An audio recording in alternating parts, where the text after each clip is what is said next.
Hello, I'm Jeffrey Holmes. I'm going to be talking about the human resources management. So basically, human resources management is the process of attracting, developing, and maintaining a talented workforce. So the attracting the employees is the process of um, talent acquisition. It's from the process of posting the job to interviewing those potential candidates and reviewing resumes and going through all the different candidates according to the organization's needs and according to developing the job description. It's We have to and then promoting it. Where do we find the employees? How do people find the opportunities? So of course, in this day and age, LinkedIn and Indeed are very popular places to go to attract these employees. But then once you get them, you have to onboard the employees and provide orientation, get them acclimated with their responsibilities, their job descriptions. And so you have to develop them. But then also you want to avoid that word in management, which is turnover. So you have to maintain those that you uh, acquire, and so you want to keep them by you develop them, you're training them. What compensation? Obviously, it comes down to pay. That's a major one, right? What are the benefits? What's the work culture? All these things uh, contribute to maintaining and keeping the employee happy. Okay, you want to retain them, and so some of the trends that we're looking up in today's human resources is there are a lot of laws that have been put into place to protect the employee and employers as well. And so there's the relations, if you will, between the hires and the hire managers and those who are hired. And so these laws have been put into place to protect against discrimination, to protect against harassment, retaliation. Although California is an at-will employer, so it does give the employer the ability to make decisions about who stays on without the need of explanation, but there's even nuance to that.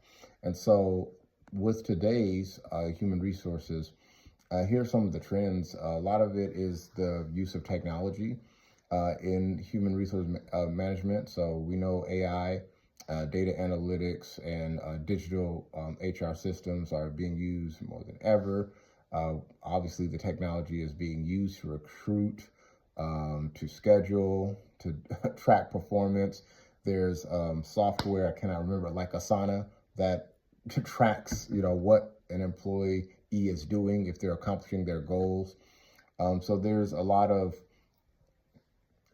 technological uh, um, management systems that are being used um, in HR management, in the recruiting and the training and retention process. There's online everything, training everything. So the technology and the AI driven um, screenings and analytics and onboarding is major now. Okay.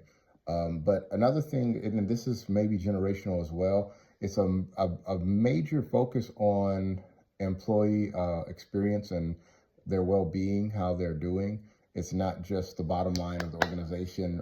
HR management is really trying to find a way, and I had personal experience with this, with with an employee that was a little difficult, for lack of a better term, is really trying to get a sense of how can we help you, not just, hey, just do what's in your job description or else, right? It's how are you doing? How can we help you? And flexibility becomes a big part. I've been extremely flexible and supporting. So, hey, you need a day off. I'm currently facing this. I'm bereavement. I have lost some relatives.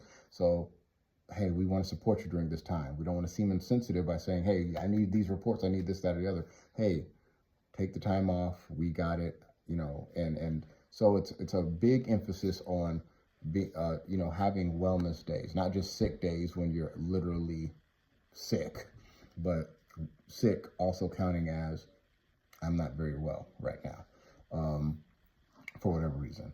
And another one, I would say, the Me Too movement. In the reading, it even said, that has brought increased awareness of sexual harassment and conduct in the workplace, and it's a major workplace concern. My staff actually recently had to, I think every 2 years now, has to do the sexual harassment training and workplace violence training, all of these things. So it's really maintaining an environment where there is no harassment whatsoever in the workplace. And so they really track that a lot more, perhaps, especially in the release of information about the experiences that oftentimes women, but others too, face in the workplace. So it's very important that organizations make it very clear that there's a zero tolerance for that.